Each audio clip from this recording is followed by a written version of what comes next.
আসসালামু আলাইকুম। আজকে আমরা ভাস্কর ও শিল্পকর্ম সম্বন্ধে জানব। আজিজুল জলিল পাশা দোয়েল চত্বর ও শাপলা চত্বর ভাস্কর নির্মাণ করেন, যার অবস্থান ঢাকা বিশ্ববিদ্যালয়ে। সাবাস বাংলাদেশ ভাস্কর রাজশাহী বিশ্ববিদ্যালয়ে অবস্থিত। সার্ক ফোয়ারা ঢাকার কাউরান বাজারে অবস্থিত। ঢাকা কদমফুল ফোয়ারা ঢাকায় অবস্থিত। এই তিনটি ভাস্করের স্থপতি হল নিতুন কুণ্ড।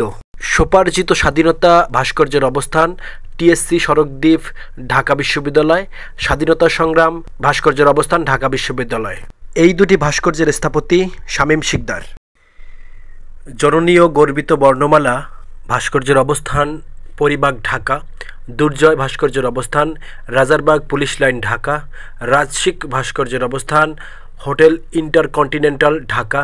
রত্নদ্বীপ ভাস্কর্যের অবস্থান প্রধানমন্ত্রীর কার্যালয়। উপরোক্ত ভাস্কর্য চারটির স্থপতি মৃণাল হক। সংসপ্তক ভাস্কর্যের অবস্থান জাহাঙ্গীরনগর বিশ্ববিদ্যালয়।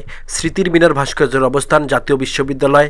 স্বাধীনতা ভাস্কর্যের অবস্থান কাজী নজরুল ইসলাম এভিনিউ ঢাকা। বিজয়কেতন ভাস্কর্যের অবস্থান ঢাকা সেনানিবাস। শান্তির পায়রা ভাস্কর্যের অবস্থান টিএসসির সামনে ঢাকা।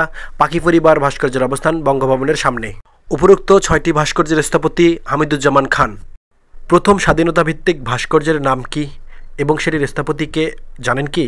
জানলে অবশ্যই কমেন্ট করে জানাবেন। ভিডিওটি ভালো লাগলে অবশ্যই লাইক, কমেন্ট ও শেয়ার করবেন।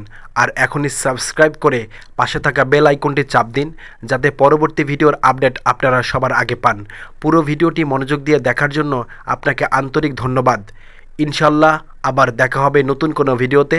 ততক্ষণ পর্যন্ত ভালো থাকুন, সুস্থ থাকুন। আল্লাহ হাফেজ।